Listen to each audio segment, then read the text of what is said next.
പൊരിയുന്ന വെയിലിലും പുനലൂർ പട്ടണത്തെ വൃത്തിയാക്കാൻ നെട്ടോട്ടമോടുകയാണ് കുടുംബശ്രീയുടെ ഡോക്വാ സ്ക്വാഡ്.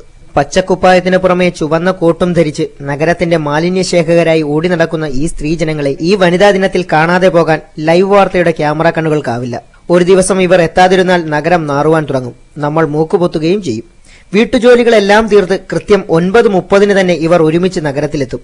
കസ്തൂർബ, മഹിളശ്രീ എന്നീ കുടുംബശ്രീ യൂണിറ്റുകളിലെ അംഗങ്ങളായ 16 പേരാണ് ഇപ്പോൾ ഡോക്വാ സ്ക്വാഡിലുള്ളത്.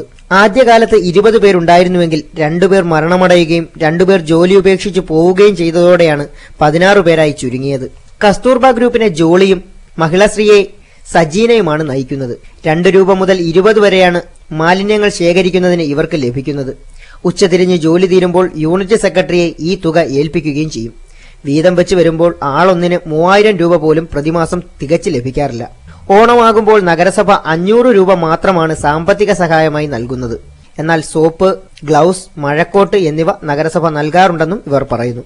ക്ലബ്ബുകളുടെ ചെറിയ സഹായങ്ങളും നഗരസഭ വഴി ഇവർക്ക് ലഭിക്കുന്നുണ്ട്. എന്തായാലും ഈ വളയിട്ട കൈകൾ നമുക്കായി ചെയ്യുന്ന സേവനത്തെ ചെറുതായി കാണാൻ നാം ശ്രമിക്കരുത്. ലൈവ് വാർത്ത, പുനലൂർ.